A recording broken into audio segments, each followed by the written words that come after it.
오래된 이야기 속으로 함께 떠나볼까요? 이곳은 잊혀진 전설과 조용한 감정이 어우러지는 공간입니다. 오늘은 조금 특별한 이야기를 들려드릴게요. 사람의 모습을 한, 그러나 사람이 아닌 한 여인의 이야기. 진해로 변한 여인. 깊은 산속에서 시작된 기묘한 인연, 그리고 조용히 숨겨진 진실. 지금 마음을 편히 놓고 이야기에 귀 기울여 보세요. 조선시대 천년 묵은진의 이야기. 옛날 옛적 깊은 산골 마을에 한 가난한 젊은이가 약초를 캐며 살고 있었습니다. 그는 부지런하고 성실했지만 형편은 넉넉하지 못했습니다. 어느 날 산속 깊은 곳에서 약초를 캐다 길을 잃고 말았습니다.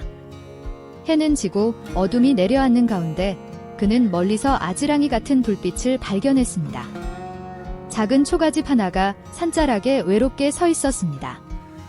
문을 두드리자 아름답고 온화한 여인이 나왔고 아무 망설임 없이 그를 맞이하고 따뜻한 밥을 차려주었습니다.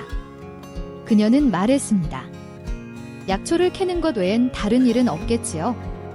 딱히 갈 곳이 없다면 이 집에 머물러 주세요.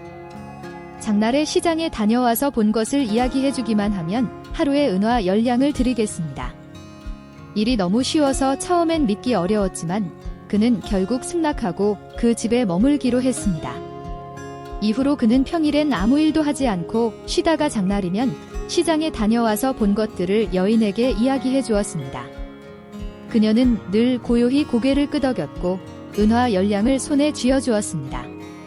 그렇게 세월은 꿈처럼 흘렀습니다.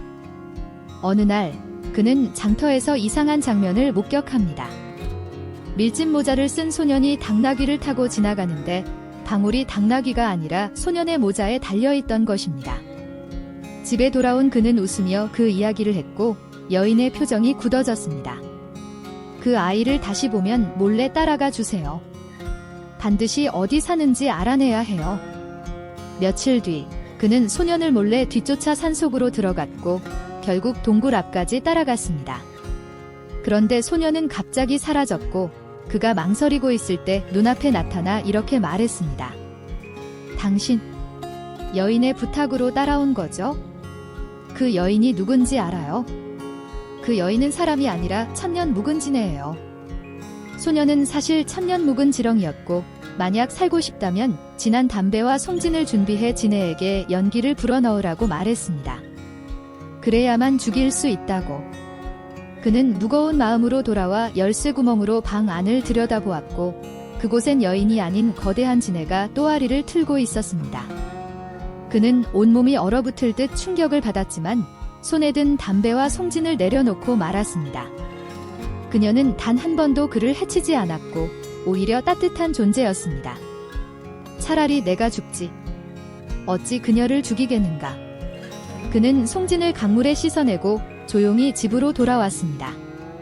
그녀는 이미 다시 사람의 모습으로 돌아와 있었고 그를 조용히 바라보며 물었습니다. 그렇죠.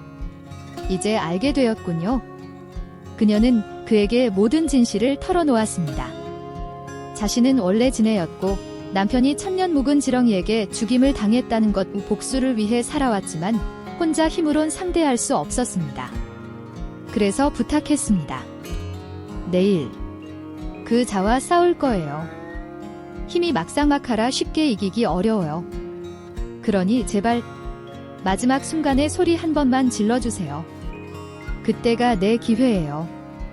그는 두려웠지만 고개를 끄덕였습니다. 다음 날 둘은 동굴 앞에 도착했습니다. 그녀는 거대한 진해로 변했고 검은 비늘이 번쩍였습니다. 동굴 안에서 거대한 지렁이가 기어나와 두 괴물이 하늘로 솟구쳐 싸우기 시작했습니다. 물고 감고 부딪히며 장엄한 전투가 벌어졌습니다. 그러나 그는 너무 두려워 아무 말도 하지 못했고 그날 전투는 무승부로 끝났습니다. 다음 날도 여전히 그는 목소리를 낼 수 없었습니다.